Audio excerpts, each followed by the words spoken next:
Buenas tardes, bienvenidos de nuevo a otra edición de nuestro programa de Simple Que, aquí en Cuenca, en los encuentros Luis de Molina. Hoy tenemos con nosotros a un músico y compositor valenciano de Catarroja, que es Vicente Chuliá. Buenas tardes, Vicente, gracias por venir y por estar aquí con nosotros. Un placer. Pues nada, te hemos traído aquí para hablar con nosotros, no sé si sobre música, pero al menos sobre filosofía de la música, porque es el campo en el que actualmente estás desarrollando una labor bastante productiva y nos gustaría saber cuál es esa filosofía que estás empleando para analizar la música y de qué manera. Pero antes de ello me gustaría preguntarte un poco no por tus inicios en el mundo de la música, porque supongo que tu padre juega un papel fundamental en la influencia, es Salvador Chuliá, también músico y compositor, pero me gustaría concretamente saber en qué momento o por qué razón Vicente Chuliá se acerca a la filosofía o por qué razón entiende que la filosofía tiene algo que decir respecto de la música. Pues esto nos remitiría a lo que es mi oficio. Decir músico es una palabra tan amplia y tan indefinida que claro, pues ser músico desde un músico que esté a la puerta de una cafetería tocando el acordeón hasta un violinista de la Filarmónica de Berlín, pasando por un organista de una catedral o por incluso llaman músico a gente que canta cosas de estas que se llaman trap o trup o lo que sea. Es decir, que músico no quiere decir nada. Entonces, si ya nos circunscribimos a lo que hago yo soy director de orquesta. Entonces, como director de orquesta, el problema no era hacer la música, sino decirles a ellos cómo tenían que tocarla. Y entonces es fundamentarlo. Al tener que fundamentar esto, pues ya nos remitía a tener que hablar de música, y hablar de música es imposible. Y entonces al tener que simplemente no circunscribirme a conceptos, de decir aquí más piano, aquí arco arriba, aquí arco abajo, sino intentar fundamentar un poco cómo está construida una obra, pues nos derivaba a hablar de música, y como música es una idea equívoca, no quiere decir nada, decir música es decir absolutamente nada, pues desde muy pronto tuve preocupaciones filosóficas, es decir, que hablar de música es hablar de filosofía de la música. El que habla de música ya está hablando de filosofía de la música aunque no lo sepa. Lo que pasa es que seguramente pues filosofía amateur o filosofía hecha a palmos, ¿no? Y entonces el primer acercamiento a una filosofía de la música tiene lugar a través de un profesor mío que era Enrique García Asensio, gran director de orquesta español, y él había estudiado con el director de orquesta rumano Sergiu Celibidache, el mejor director de orquesta del siglo XX. Y Celibidache hizo un sistema de la dirección de orquesta, él era matemático, estudió filosofía, estudió acústica, es decir, tenía unos conocimientos científicos muy poderosos y además era un muy buen músico. Había estudiado todas las teorías de Ansermet. Y entonces pues me interesé por aquello que él llamaba fenomenología musical, que realmente con los años me he venido a dar cuenta que no tiene mucho que ver con la fenomenología de Husserl. Tiene algo que ver, pero no mucho, sino que tenía más que ver con un profesor que él tuvo que era Nicolai Hartmann. Bueno, el caso es que me adentré en estas cuestiones e incluso la tesina final de carrera fue un análisis de la segunda sinfonía de Brahms desde la fenomenología de Celibidache. Y pues yo tenía pues mi propio mapa hecho de la música, ¿no? Y dirigía y tal, y siempre pues me preguntaba mucho el porqué de muchas cosas que desde la fenomenología no se acababan de solucionar, aunque yo pensaba que estaban solucionados. Y entonces mi hermano Ernesto, que es un trompetista, un solista de trompeta, pues se empezó a interesar por ver algunos vídeos de Bueno, y le gustó mucho Bueno, pues la solvencia que tenía, el carisma que tenía Bueno, ¿no? Que era, además de que ha sido el refundador de la filosofía, el Platón de nuestro tiempo, pues además tenía un carisma que atraía mucho a la gente de alrededor, porque tenía mucha bebencia y tenía mucho bien. Pues empezó a interesarse por Bueno y entonces descubrió se dio cuenta que en YouTube habían unos vídeos en el Conservatorio Superior de Oviedo sobre filosofía de la música, y entonces me lo envía. Yo en principio no le hice mucho caso al asunto, ¿no? Pero al cabo de un tiempo empecé a verlos, y cuando empecé a verlos, pues hizo lo que tiene que hacer toda filosofía potente, que es que destruyó todo el mapa. El mapa lo destrozó por completo. Entonces habían dos salidas: seguir a la mía y hacer como que no había visto eso, o lo que hice, que estuve 6 o 7 años dando clase de música solamente diciendo lo que era una corchea, una blanca, una séptima dominante y una redonda, y sin decir nada más, y empezando de cero, a estudiar desde cero. Compré todos los vídeos de bueno, empecé a estudiar. Tuve la probablemente demasiada precaución le dije a mi padre es un compositor muy escolástico, conocía muy bien el contrapunto, la fuga. Tuvo la fortuna, en aquella época yo pensaba que no lo era y ahora veo que sí, de no haber salido a estudiar fuera de España y haberse quedado en España en la época del túnel oscuro, que el túnel oscuro está en la cabeza de los que dicen el túnel oscuro, ahí es donde está el túnel, y entonces se quedó en esa época y entonces estudió toda la escolástica contrapuntística eclesiástica, y entonces dominaba muy bien el tejido contrapuntístico, y yo me eduqué con eso. Entonces mi padre, con esa prudencia, pues me dijo: ¿pero tú tienes claro lo que vas a decirle a este señor? Y yo, pues no mucho. Dice: pues no vayas, sigue estudiando. Y cuando total, con la mala fortuna de que falleció, ¿eh? No, don Gustavo no murió porque está vivo, y las personas no mueren, los individuos mueren, las personas fallecen. En el sentido de la vida habla del estanque. En el estanque esta proyección de ondas tiene tal expansión que la onda de Gustavo Bueno le queda rato. Y entonces pues empecé a estudiar la obra de Bueno, empecé a estudiarla. Y entonces me puse en contacto, intenté ponerme en contacto con otras personas y tal, pero me puse en contacto con otra figura que considero un maestro, un verdadero maestro. Considero de los mejores filósofos que hay hoy en España, probablemente en el mundo, que es Tomás García López. Y entonces yo le escribí, y entonces me dijo: pues el día que quieras ven para acá, aquí te espero. Total, que yo me fui con 200 folios de apuntes hacia Oviedo, y entonces en el aeropuerto me estaban esperando Gustavo Bueno Sánchez y Tomás García, y pues nada, no sé qué, muy generoso está. Y al día siguiente quedamos a las 9 de la mañana. Y le leí las 200 páginas, ¿eh? Estuvimos hasta las 3 de la tarde, y él solamente paraba de vez en cuando a beber agua por el riñón y tal, pero me decía: no, sigue. Y entonces empezamos a hablar de todo lo que hablaremos un poco si quieres, y cuando llegó a las 3 de la tarde el hijo, o sea, Gustavo Bueno Sánchez, preguntó: bueno, ¿qué, Tomás? ¿Qué pasa aquí? Dice: esto que ha hecho este chico hay que publicarlo inmediatamente. Y digo: pero hombre, que no. Y yo venía a enseñar una vez. No, ya habrá tiempo de perfilar, que toda la vida esto no se acaba nunca, y ya tendrás tiempo de perfilar, pero esto hay que publicarlo ya, porque esto a tu padre le hubiera encantado este trabajo, y ahora mismo estoy lamentando que no esté aquí. Bueno, en fin. Y entonces Gustavo Bueno Sánchez me dijo: esta tarde haces algo. Digo: pero si he venido aquí a veros, ¿qué voy a hacer? Dice: pues vente conmigo. No sabía dónde iba. Me sube a un coche, tiramos kilómetros para arriba. Digo: ¿dónde me lleva este hombre? Me llevó a Niembro, a la casa me llevó a su estudio. Para mí eso yo ya estoy en deuda. Aunque me hicieran perrerías, yo ya estoy en deuda con esas personas de por vida. Esas personas para mí ya me han hecho un regalo tan grande que, aunque ahora luego me darían 4 bofetadas, pesa lo que han hecho por mí ya.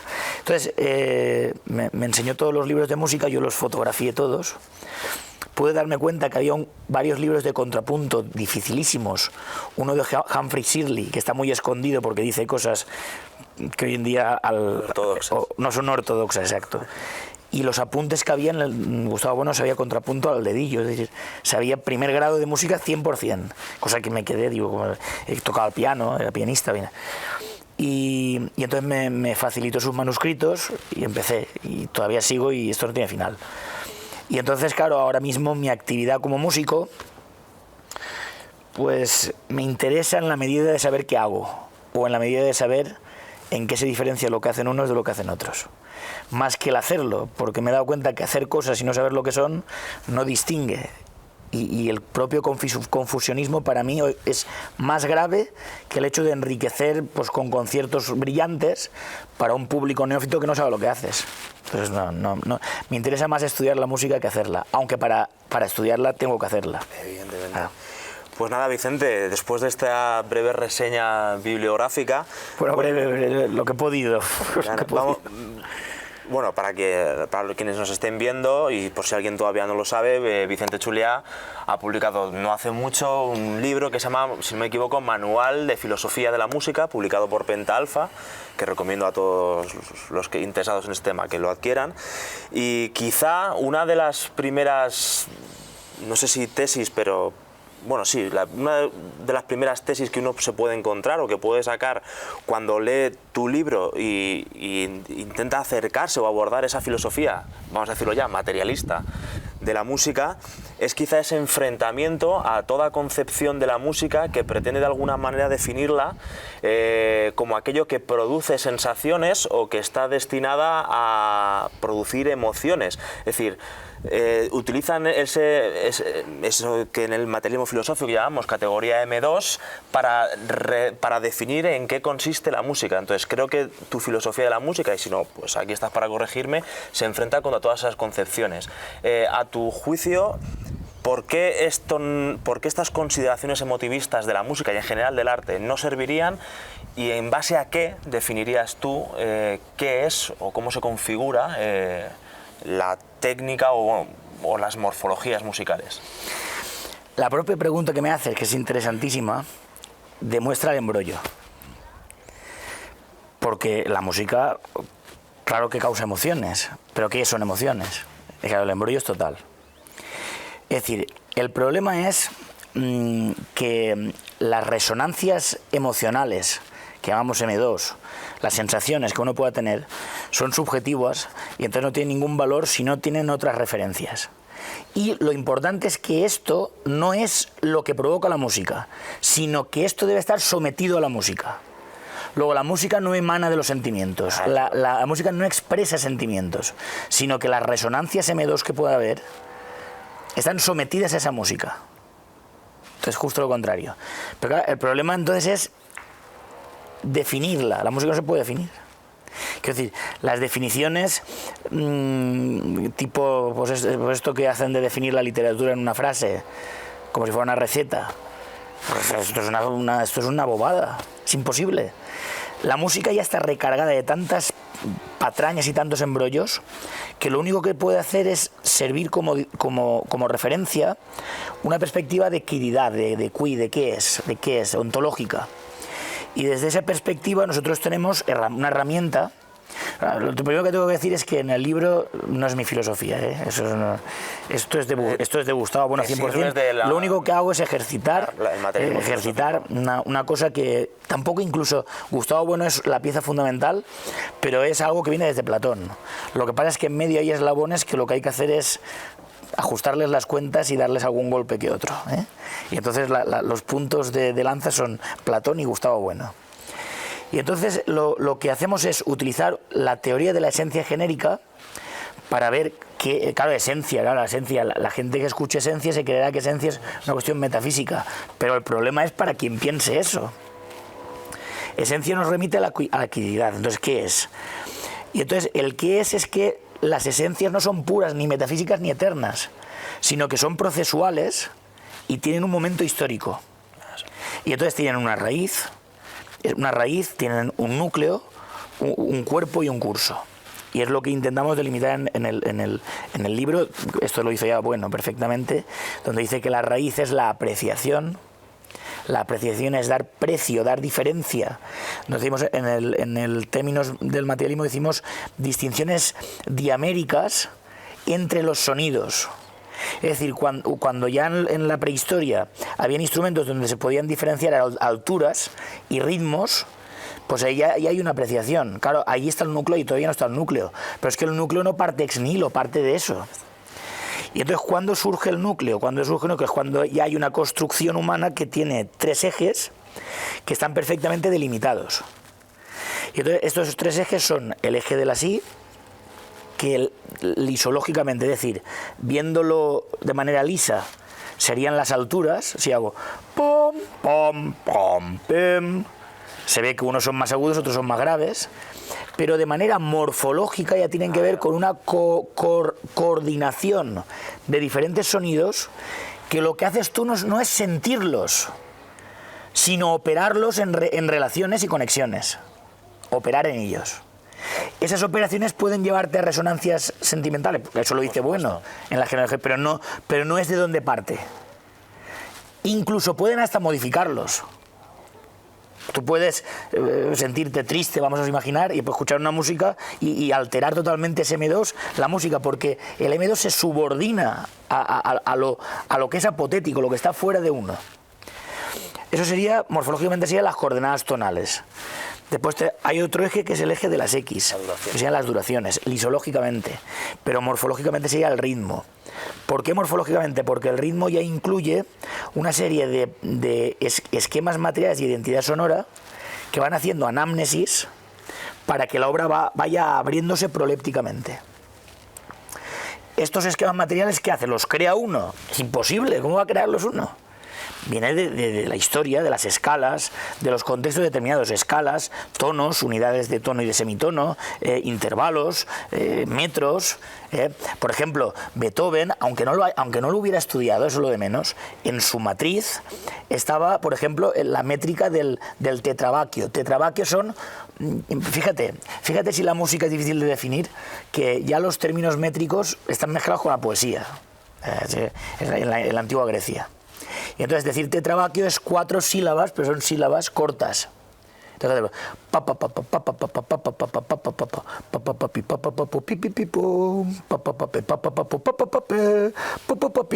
y ahora te vas al último movimiento de la obra.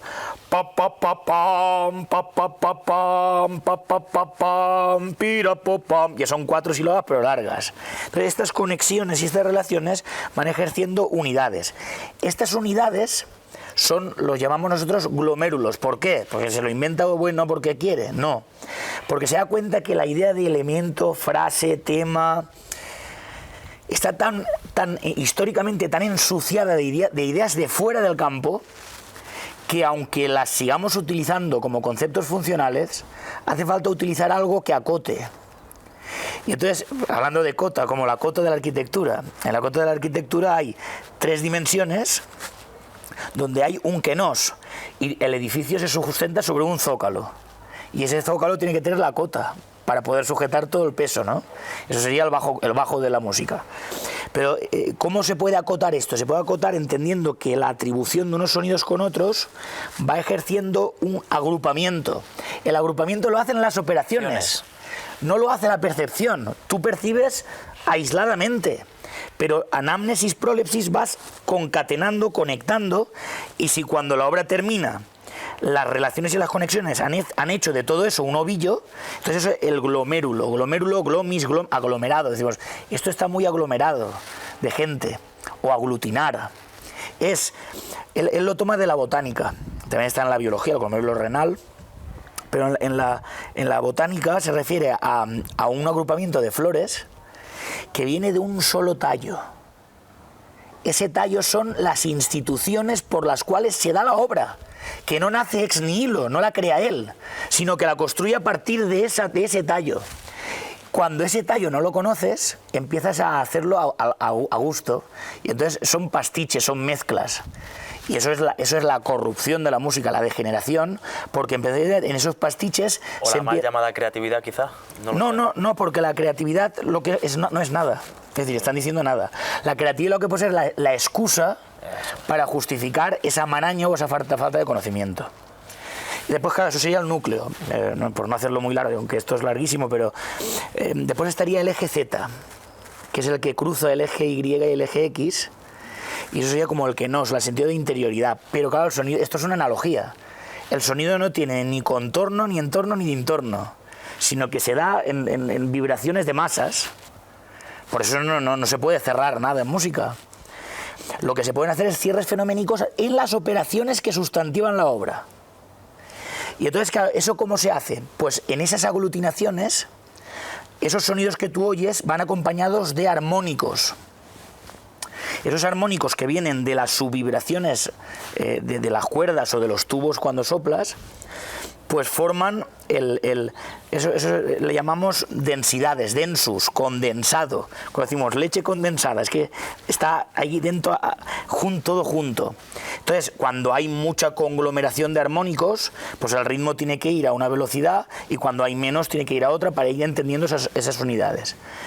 Después está la presión del instrumento, es decir, cuando el arco aprieta la cuerda o el dedo aprieta la cuerda y vibra, la vibración está haciendo un movimiento de altura del eje Y, pero en relación a la presión del arco y la presión del dedo. Entonces, eso actúa sobre el sonido, opera sobre él. Eso sería la segunda cualidad del eje Z, la densidad, la presión. Ahora, otro sería la intensidad, que es la amplitud de onda. Y la amplitud musical, que más que la amplitud de onda sería la cantidad de armónicos, cuánto tiempo abarcan. Y entonces, claro, la polémica de dónde viene. Cuando yo digo, la música electrónica no tiene eje Z. ¿Cómo va a tener? Si no puede tenerlo. Porque cuando, imagínate un violín electrónico que ahora se estilan. Resulta que cuando tú pasas el arco por la cuerda está sacando el sonido de una información que es una memoria digital. Es decir, que el presus no hace nada. Lo único que hay es intensidad. Y entonces aquí lo único que hay son timbres. ¿Que pueden ser timbres riquísimos? Claro que sí, pero es otra cosa. Entonces, esto sería lo que sería el núcleo. Ahora, claro, el núcleo es el género generador. Cuando se pierde este núcleo, se degenera. Entonces dicen algunos imbéciles, pero imbéciles absolutos, totales, dicen, es que ya me ha degenerado y recuerda a los nazis de no sé qué, o a los de... Sí. Cuando decían música degenerada a lo de judíos, el problema lo tiene él. Degenerado es que pierde el género. Claro, lo están entendiendo como un uso figurativo. Claro, o sea, él está confundiendo, porque degenerado no quiere decir nada si no hablas de qué género estás hablando. No estás hablando de género de composiciones que haga una raza.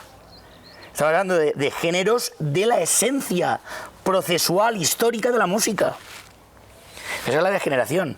Y entonces, a partir de ese género, hay una serie de cuerpos que son, primeramente, los músicos, los instrumentos, los materiales acústicos, por los cuales hay sitios donde no se puede hacer música. Si ahora metiremos aquí una orquesta, esto es una basura total. ¿Por qué? Porque aquí no hay condiciones acústicas para hacer nada. Porque esas presiones y amplitudes aquí no se pueden operar, porque hace falta, fíjate, la coordinación de la arquitectura con la música para que la música pueda apreciarse. Después, otro cuerpo sería precisamente los instrumentos, los diámetros, las distancias, las longitudes, los materiales. Por ejemplo, en el arco, el material de las cerdas, que es pelo de caballo, pero que no es pelo de caballo natural, sino que es trabajado. Así sucesivamente. El metal de los instrumentos, los pistones, las válvulas, tecnología pura,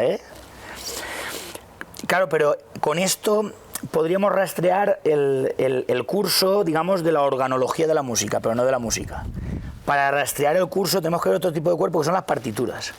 Porque las partituras van recogiendo una serie de coordenadas de unificación de sonidos, de totalización, que nunca se puede totalizar del todo, pero de intento de totalización, que son las coordenadas tonales. Lo que toda la vida se han llamaban los grandes maestros, los puntos. El otro día encontré una partitura de Vicente Rodríguez Monllor, de la época de Bach, maestro de capilla valenciano. Una música igual de buena o mejor que la de Bach, pero claro, esto lo dices y nada, es imposible, no se puede hablar con nadie. Y ponían obras pasando por todos los puntos del diapasón. Los puntos eran los tonos, claro, punto contra punto, son puntitos. Y entonces decían tonos o puntos. Claro, pero llegan los alemanes, llega primero Fétis y después ya Hugo Riemann, y entonces hacen la teoría de la tonalidad. Y ya meten el final ad, ya la hemos jorobado.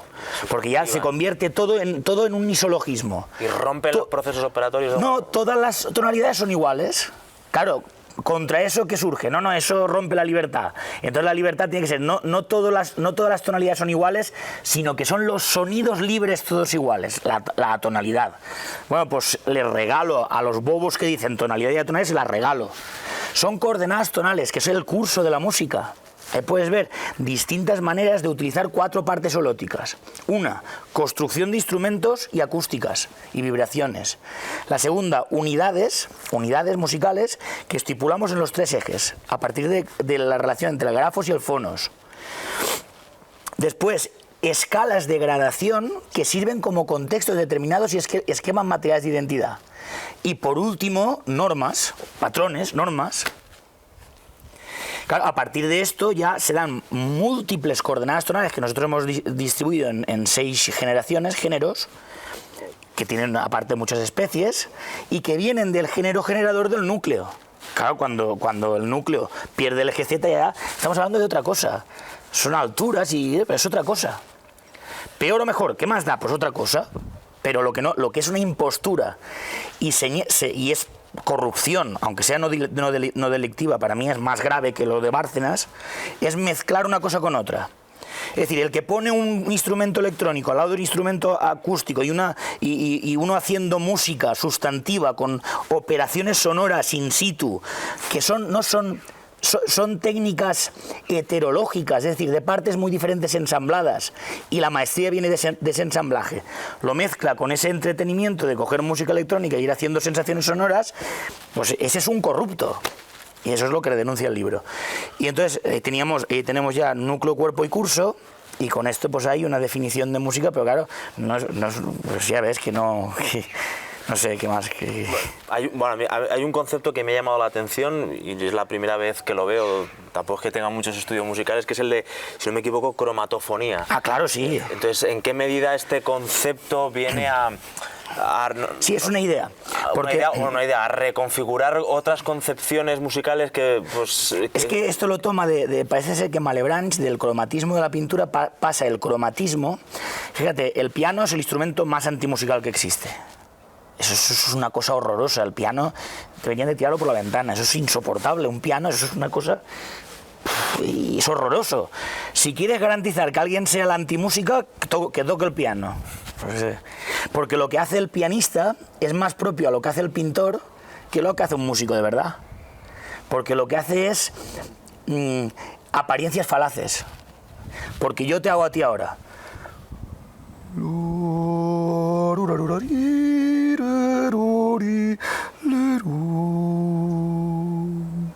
Y el piano haría, por muy buen pianista que sea, tom, y la percusión pega y ya está muriendo el sonido. No puedo, ¿cómo hace eso? ¿Dónde está la presión? Si el martillo golpea la cuerda y la cuerda ya está desapareciendo el sonido, aunque pones el pedal, aumenta los armónicos, pero no puedes subir la presión. Porque es un instrumento del legato, dicen que es un gran pianista porque da la sensación de legato, pero es una sensación. Entonces es más propio del pianista. Porque ¿qué es lo que hace? Ilusiones, está haciéndote creer que hace cosas que no hace. Entonces eso tiene mucho mérito.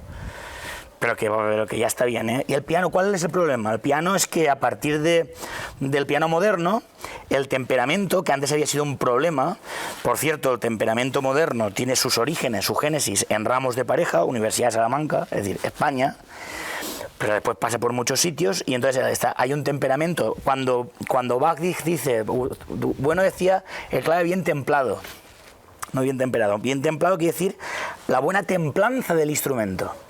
Que había que afinarlo para cada pieza, había que ir retocando la afinación y entonces el clavecinista o el organista tenía que tener conocimientos de luthier. Es que hemos ido a pique, nos hemos degenerado de una manera total, hemos perdido el género del buen hacer. Entonces tenía que retocar porque en el temperamento de aquella época existía lo que llaman la quinta del lobo, que es, tú cogías do, sol, re, la, mi, si, fa sostenido, do sostenido, do sostenido, sol sostenido, y ahora sol sostenido, re, que era la bemol mi, esa quinta ya estaba desafinada para llegar al do siguiente. Y entonces tenían que ir reajustando, entonces había desigualdad entre los tonos, y en esa desigualdad estaba la música. Claro, cuando llega el temperamento igual, parten la octava, que es la cuerda por la mitad, se parten 12 tonos exactamente iguales. Iguales, isológicos. Y esto coincide con la época de la Revolución Francesa. Es lo que bueno, esto se lo debo a Luis Carlos Martín Jiménez. Aunque esto es de bueno, volvemos a lo mismo.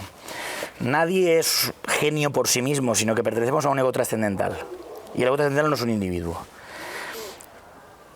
Yo, ahora mismo, todos los pasos que estoy dando, sin Luis Carlos, me habría estancado ya. Luis Carlos, ¿qué consigue? Pues enfatizar algo que es tan bueno, porque yo no hubiera visto ni por asomo, no lo hubiera visto. Si no lo ha visto gente que lo ha conocido, está 20 años ahí, no lo han visto. Es que en las precisiones sobre la idea de la idealización de la izquierda, se da cuenta que hay dos tipos de racionalidad. La racionalidad atómica, que parte en todas las partes iguales del Estado, todos los individuos iguales, que es la que es una analogía con la ciencia, pero hay otra que es la anatómica, que es de partes heterónomas, heterológicas, ensambladas. Entonces pone el ejemplo del carnicero con las junturas. Entonces partes ensambladas, partes diferentes que están ensambladas conformando. Eso es la típica del imperio. El imperio frente a la nación. La nación, el nacer del individuo. El átomo, Boecio lo traduce como individuo. Y en cambio, el imperio son partes heterónomas que están atributivas ensambladas. Y al estar atributivas ensambladas, queriendo conmensurarse al mundo, cosa que es imposible, pues tiene una idea de hombre y una idea de mundo. Y esa es la placenta del ego trascendental. Entonces, ¿por qué la música antes funcionaba mejor? Porque las partes heterónomas, heterológicas, estaban funcionando dependiendo del hacer, de la poiesis. Es decir, que si subía el semitono un poquito para arriba o un poquito para abajo, dependía de la unidad conforme iba abriéndose en los esquemas. Entonces, hoy en día no, todos los sonidos iguales, todo igual. Clonaciones, son todo clonaciones, todo igual. Los pianistas quieren tocar igual que Rubinstein. Los no sé qué quieren tocar igual para ganar concursos, ser famosos, tocar... Basura pura. Casi como, bueno, un poquito menos que lo de otra, pero casi. Entonces, ¿qué quiero decir con esto? Que no sé por qué te contaba esto, ya he perdido, no sé por qué te estaba contando. Estamos comentando la idea que trabajas de cromatofonía. Ah, sí, bueno, muy bien. El cromatofonismo es el eje Z en una relación operatoria. Las operaciones del eje X y del eje Y, que están moviéndose en relaciones de presión, densidad, intensidad y amplitud, y que van en relación de querer sustantivar las operaciones que se están haciendo. Por eso, y cuando un gran artista hace música, pues eso es algo inexacto, es inmedible. Se puede medir de donde parte, pero lo que está haciendo es actualista, in situ, y como lo quieras reproducir igual, ya no es arte, ya es una basura. Exacto. No sé. Entonces, me gustó. Pero, claro, pero te he dicho arte y vuelvo a una idea oscura, pero otra idea oscura. Vamos a dejar el arte para el final, claro. Yo creo, porque hay mucha amiga, pero me gustaría preguntarte, Vicente... Perdona, pero una cosa importante, que no quiero que me pase. Cromatismo lo coges de la pintura Malebranche. Y entonces el cromatismo aplicado a la música, cuando empieza a estar el sistema temperado de los 12 semitonos iguales, el cromatismo nos referimos al do sostenido, que es un cromatismo entre do y re. Do sostenido es el cromatismo entre do y re. Re sostenido es el cromatismo otro bien. Entonces está lo enarmónico, lo diatónico y lo cromático y tal. Ahora, ¿cuál es el problema? El problema es que, bueno, dice, y esto es que esto no se lo, pues que yo no me explico cómo se le ocurrió eso. Dice, no, cromatismo no. Sino que el eje Z no está moviéndose de esa manera, sino que está moviéndose en el kenos del sonido, un kenos que no tiene dintorno, pero que tiene el dintorno de las operaciones del músico que va haciendo la obra, y esos son cromatofonismos, no cromatismos, sino un cromatos, unas variaciones operatorias muy sofisticadas y muy minuciosas que se van dando entre el eje Y y el eje X, y que van estableciendo estas variaciones de movimiento que van conformando la obra musical. Y entonces esto es el cromatofonismo, que es una idea que representa el eje Z. Es una idea de bueno y que, vamos, eso sí, eso, vamos, insuperable es eso. Me gustaría, has hablado antes, Vicente, de degeneración, y ya has explicado perfectamente que no es una cuestión de peyorativa, sino de cómo degenera. Claro, claro. Me gustaría preguntarte, a partir, ¿cuáles crees que son las corrientes ideológicas que han podido, no sé si producir o más bien reflejar esta degeneración? ¿Se ha convertido la música en un formalismo? ¿Hay ideología alemana por algún lado? ¿A qué crees que se debe esta degeneración de la que has hablado antes? Pues esto también se lo debo a Luis Carlos y además, como el actualismo es lo más importante, lo hemos estado hablando hoy. Probablemente a la minusvaloración que desde Aristóteles se hace a la técnica y que recoge el idealismo alemán, pues buscando la forma pura. Para sustantivar claro, ciertas... Entonces la forma pura, claro. ¿Cuál es la diferencia entre la música pura de Hans Lick y la música sustantiva nuestra, de Bueno? Que la música sustantiva es una resultancia de operaciones. Y la música pura es la forma que se da en la estética, que es la gnoseología inferior, es decir, la ciencia de lo bello. Fíjate si tiene, ¿eh? Y entonces la ciencia de lo bello son las formas puras que se dan, si tenemos dentro sensibilidad, entendimiento y razón, se dan en la sensibilidad. Si en el entendimiento la ciencia, la razón la filosofía, la sensibilidad pues la estética. Y ahí viene, claro, Baumgarten, que entre Baumgarten, Tetens, venían de Wolf y después lo recoge Campos, todo eso la que armaron. Toda la concepción romántica de la música, del sentimiento, el sentimiento es una idea de Tetens. La relación entre el sujeto consigo mismo, en vez de con el objeto o el objeto con el sujeto consigo mismo. Y entonces de ahí emana toda, a partir del romanticismo, dices, ¿y por qué han habido tantos grandes músicos en el romanticismo? Que venían de atrás. Venían de tradiciones técnicas que venían de la Iglesia, sin las cuales no hubiera... El efecto nefasto está viniendo ahora. Ahora es cuando viene el efecto nefasto del 19, está notándose ahora. Porque la historia se mide a siglos, no a años. Claro.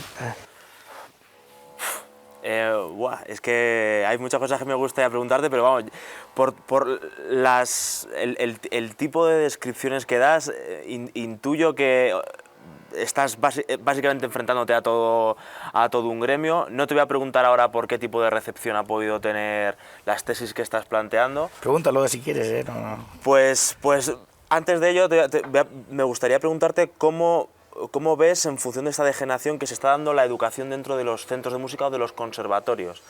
¿Se está produciendo, hay realmente una educación musical o simplemente se está perpetuando esta degeneración de la que venimos hablando? Sé que del futuro nada se puede decir, pero no sé qué es a corto plazo en este tipo de lo único que te puedo decir es que en la época en que mi padre estudió, había mucho más calidad de enseñanza que hoy. Se ha filtrado también la pedagogía. Hemos hablado con otros invitados que hemos tenido aquí, criticando la labor que los pedagogos han podido tener en las instituciones, en los institutos, en los colegios. ¿Se ha infiltrado de alguna forma la pedagogía? Es que la culpa no es de ellos. Bueno, pero la culpa es de las instituciones que los moldean. Está el problema. La culpa no es de ellos. El problema es que, te estaba diciendo que en la época de mi padre se formaban mejor que hoy. ¿Por qué? Porque las operaciones eran técnicas. Y la nematología solamente era en la obra acabada. La obra acabada pues podía ser para Dios o para... Yo puedo dedicarle una obra a Jesús Mateo, con todo el gusto del mundo. Pero si es bueno o no, ¿qué tiene que ver con Jesús Mateo? ¿Qué decir? Es que tendría leches que mi obra fuera buena porque la obra de Jesús Mateo es genial. ¿Qué tendrá que ver? ¿Que van a pasar los colores a los sonidos? ¿Qué es una transustanciación? ¿Qué es eso? No tiene sentido. Si es buena, será por la lógica operatoria interna. Ahora, a partir de ahí que esté dedicada a eso, o que yo vea eso y que sea una excusa para hacer esa obra, y que sociológicamente estemos emparentados y que se dé una coordinación, eso todo lo que tú quieras, que eso es lo que pasaba antes, porque los artesanos de la música de la Iglesia eran simplemente artesanos, no eran genios. Bach era un artesano que nada, muerto de hambre, lo hizo genio el siglo XIX, y a partir de que lo hace genio empieza a degenerarse todo, no porque lo haga genio, sino porque es que... ¿Qué es eso de la genialidad? Es que volvemos ahora mismo, teoría de la genialidad, no sé qué es eso. La genialidad no viene de la forma a priori sino que viene precisamente primero, de las instituciones en las que se cría el individuo y después del ingenio que tenga el sujeto para operar a partir de esas instituciones. Con la relevancia que le das al carácter operatorio a la hora de, bueno, en el campo musical, no sé si de alguna manera parecería que inviertes el orden en el que actualmente mucha gente parece entender a los músicos, a los protagonistas. Quiero decir, hoy en día parece que es el director de orquesta es el que de alguna manera está arriba o sobre aquellos que están tocando. Pero en la medida en que son las operaciones realmente las que producen la música, no sé si de alguna forma se invierte el orden de que el valor de la pieza realmente está en el músico y en el director, no porque sea el que mueve por mover, sino porque realmente reproduce operaciones. El director de orquesta es la figura más bochornosa, más vulgar, más putrefacta que se haya podido inventar en la historia. Es una cosa que ya verla da vergüenza. ¿Y por qué se produce esta inversión? Vamos, porque, tengo amigos músicos y pasamos muchos aspiran a querer ser director de orquesta. Claro, porque es un camelo estupendo, es el rey y arriba de la tarima y todos viéndote, lo guapo que eres y tal. Porque pasamos del maestro de capilla al teatro, es decir, siendo la parte teatral de la música una situación que es corpórea a la música y no nuclear, lo nuclear pasa a ser el teatro. Y entonces el maestro de capilla no lo veía nadie, estaba ahí escondido, y lo que tenía que hacer es que la sustancialidad de las operaciones fuera perfecta. Claro, ahora es al revés, ahora la sustancialidad es lo de menos, que toquen las notas y punto, pero eso sí, que se le vea el alma por la cara.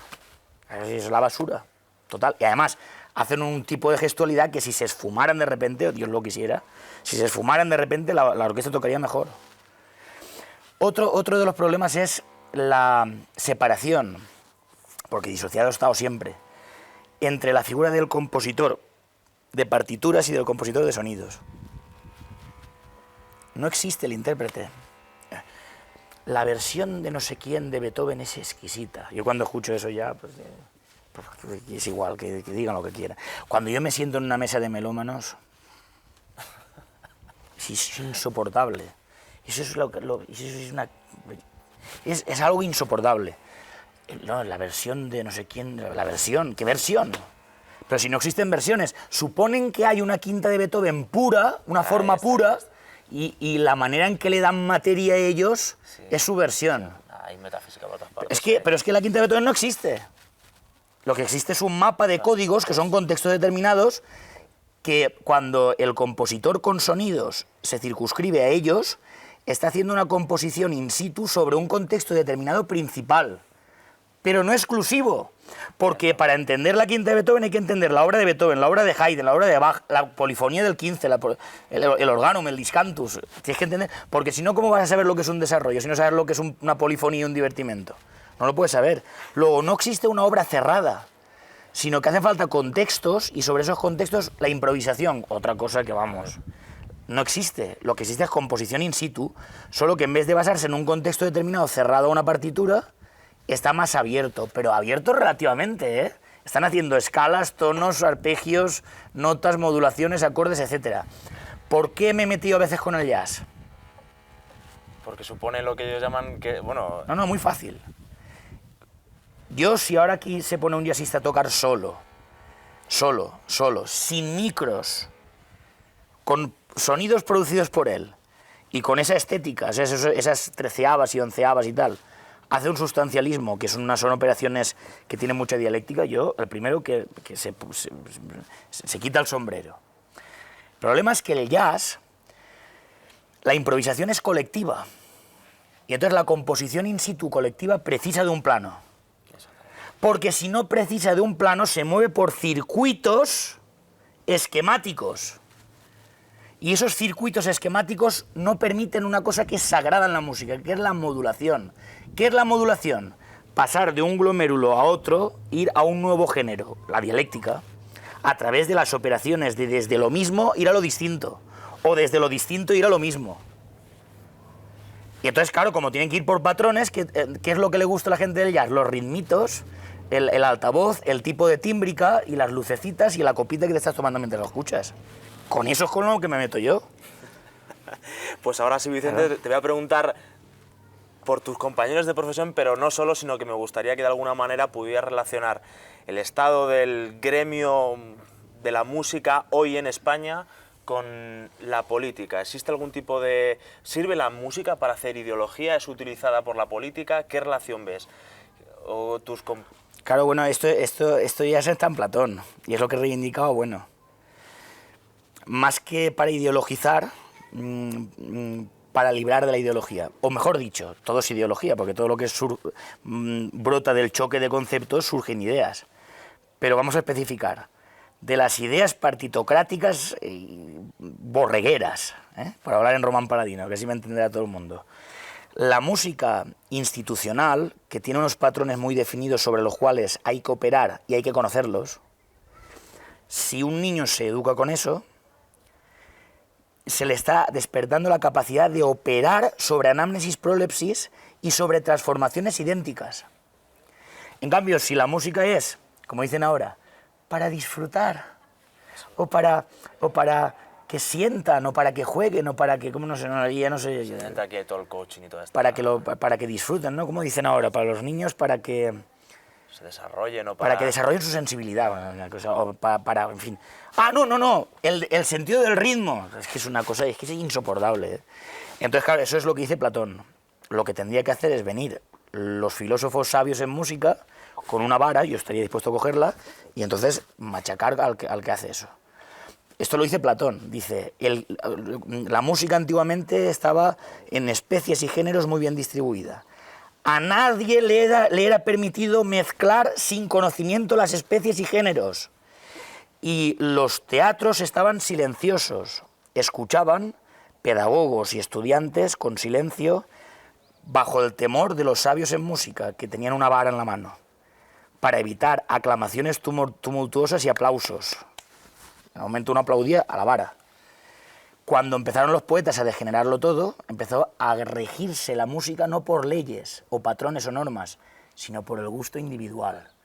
Se perdió todo rubor y empezó a generarse un sentimiento de autocomplacencia y de independencia, a tal punto de no respetar los juicios de los que valen más que nosotros. Y pues eso destroza la sociedad. Eso la destroza, como está destrozada. ¿Eh? Pues mira las elecciones, lo que sale, pues está destrozada. Hay un mito también envolviendo a todo el terreno musical, que quizá, igual por los intereses que yo tengo, puede estar también desdibujando y degenerando toda esta concepción musical, que es el tema de la neurología y de la psicología. En la medida en que parece que hoy se trata de explicar la música desde un reduccionismo cerebral o de un neurocentrismo, creo que decía alguien de la escuela. Entonces, ¿en qué medida, cuáles son las críticas o fallos que tú le ves a este tipo de... Bueno, esto viene a ser los positivismos. Positivismos de querer, y además la palabra ciencia, que está totalmente podrida también. Porque como no saben, no tienen una idea de ciencia. Entonces todo es ciencia, todo aquello que sea tenga un poquito de sofisticación de lenguaje ya es ciencia. Entonces es ciencia la literatura, es ciencia la música, tal. Y entonces la música, como son sensaciones, se rige por el cerebro. A mí me dijo un musicólogo, no, es que ahora mismo todo lo que estamos discutiendo aquí está en tu cerebro. Digo, porque tu cerebro está aquí, pero también mi riñón. Y también mis testículos, ¿qué tendrá que ver? ¿O es que la música está en los testículos? Tontería. Es que claro que los órganos están operando, todos, y las manos, y la vista, y el oído. Hay un reduccionismo. Claro, pero es que, claro, la resultancia es de las vibraciones que están fuera de nosotros, manipuladas por nosotros. Ahí está la resultancia. Y las instituciones no están en el cerebro. Cuando nacemos, y todavía no somos ni persona, las instituciones están ahí, moldeándonos. Y ahí está la cuestión. La idea de institución es lo que hay que reivindicar. La idea de institución es la base de todo. Las instituciones técnicas son lo que permiten distinguir a un gran artista de un impostor. Y educarse desde pequeño en eso es lo que te permite la posibilidad de que alguien después, cada individuo sobresaldrá más que otro, claro, como es natural. Pero nunca superando la escala del ego trascendental en el que se forme. que no son individuos, sino que, como bien sabemos, nosotros desde Platón hasta Gustavo Bueno para mí. En referencia a este ego trascendental que comentas, que es también otra idea fundamental del matrimonio filosófico, creo haberte escuchado alguna vez o haber leído en algún escrito que comentabas, corrígeme si me equivoco, que a tu parecer no habría música sin imperio o algo, no sé si es ¿qué quieres decir exactamente con esto, si es que es exactamente lo que dijiste? Es que no hay hombre sin imperio.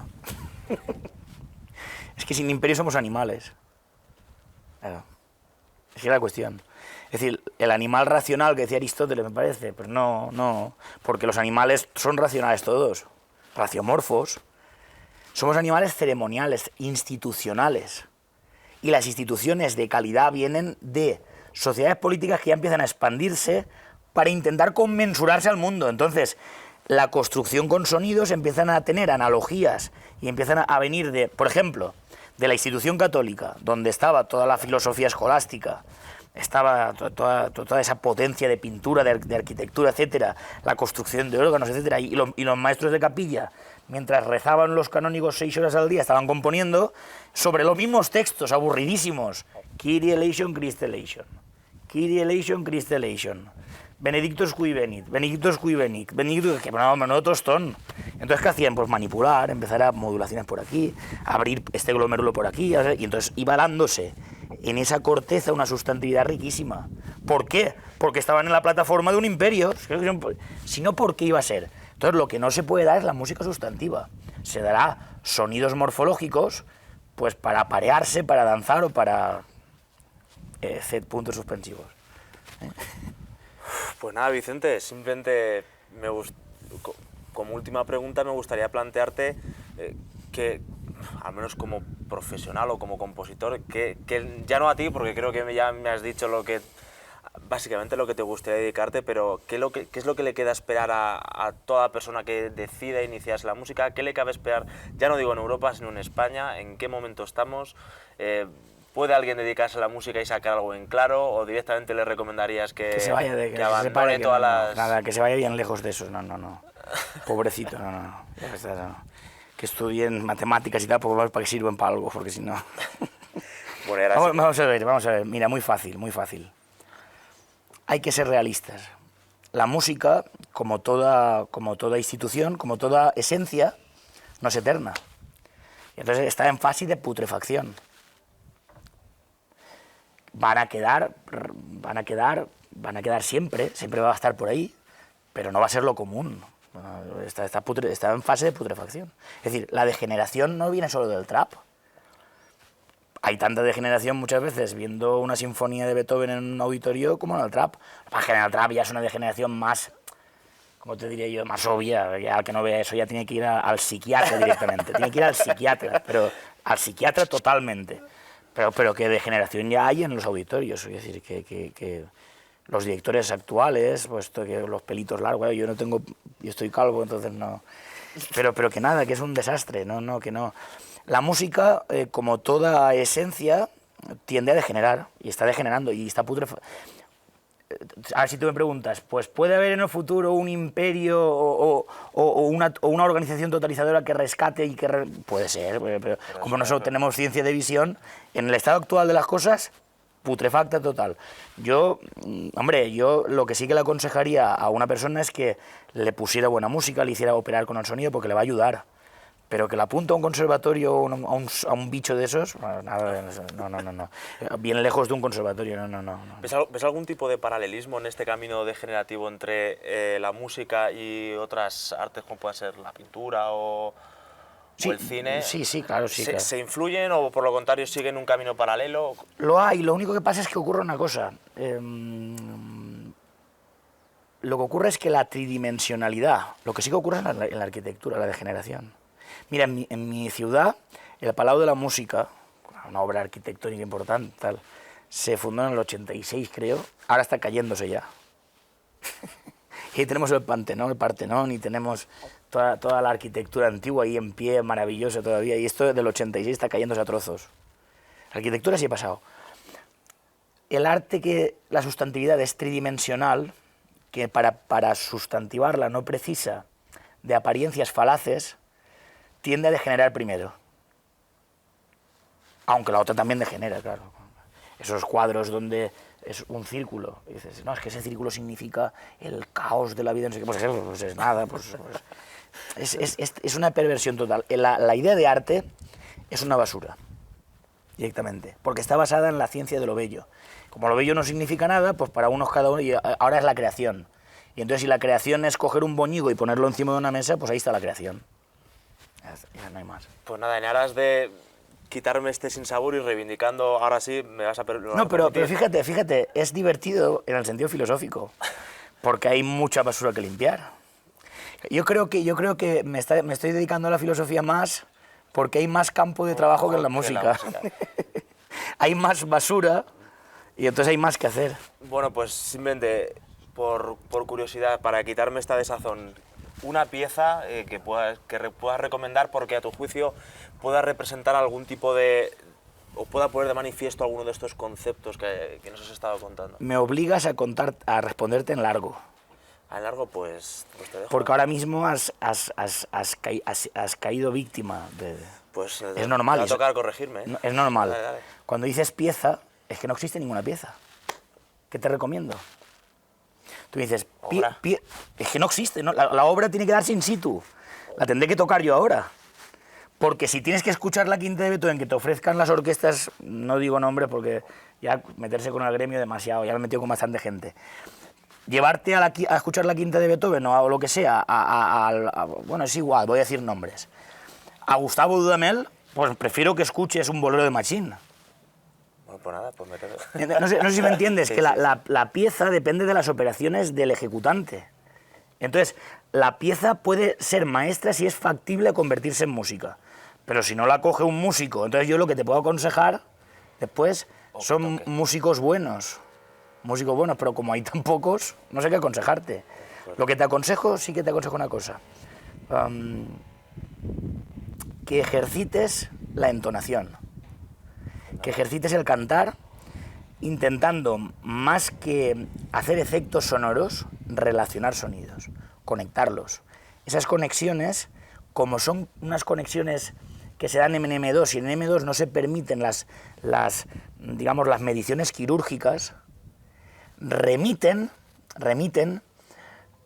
o mejor dicho, presuponen no el ser, el caos, la nada o Dios, sino que presuponen la discontinuidad. Y la discontinuidad es inquietud filosófica. Si me lo permites, vamos a dejar aparcado un poquito toda esta cuestión musical y me gustaría preguntarte, uno, por la labor que puedes estar ahora desarrollando dentro de la Fundación, qué proyectos tienes de la Fundación Gustavo Bueno en relación a esta teoría o a esta filosofía de la música desde el materialismo filosófico, y en segundo lugar, quizá por... toda vez que llegas, digamos, desde fuera del ámbito filosófico a la Fundación Gustavo Bueno, ¿qué opinión te merece la labor de algunos de sus discípulos?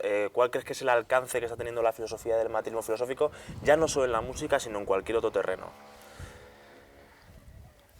En cuanto a proyectos, pues estoy trabajando en la filosofía del arte, que ahora en noviembre, no sé, 18 de noviembre creo que es, tengo en la EFO una lección sobre filosofía del arte, pues precisamente para limpiar de basura todo esto, para limpiar de basura la idea de arte, tratar de establecer algo claro y distinto, aunque muy difícil, claro pero muy difícil. Y después, es que la Fundación Gustavo Bueno, sin la Fundación Gustavo Bueno no somos nada. Quiero decir, sin escuela no hay filosofía. El que quiera hacer filosofía por su cuenta es un imbécil, otro imbécil. Seguramente un inútil que no puede ni hacer música, ni hacer matemáticas, ni hacer ciencia, ni hacer nada, ni tan siquiera vale para serrar madera. Un inútil total, y entonces tiene que ser, como ahora los curas ya no están de moda, pues tiene que servir pues eso para hacer ahí discursitos y tal, y hacerse el listo en la universidad, que son las iglesias de nuestro siglo. Y entonces ¿qué ocurre? ¿Qué tendríamos? Pues que en la escuela es el único sitio que se hace filosofía. Yo me veo en el espejo. Hay grandes filósofos dentro de la escuela, pero a mí me permitirás nombrar unos cuantos. Pelayo García, después Marcelino Suárez Ardura, Tomás García López, mi maestro, pues Luis Carlos Martín Jiménez, que es mi mejor amigo.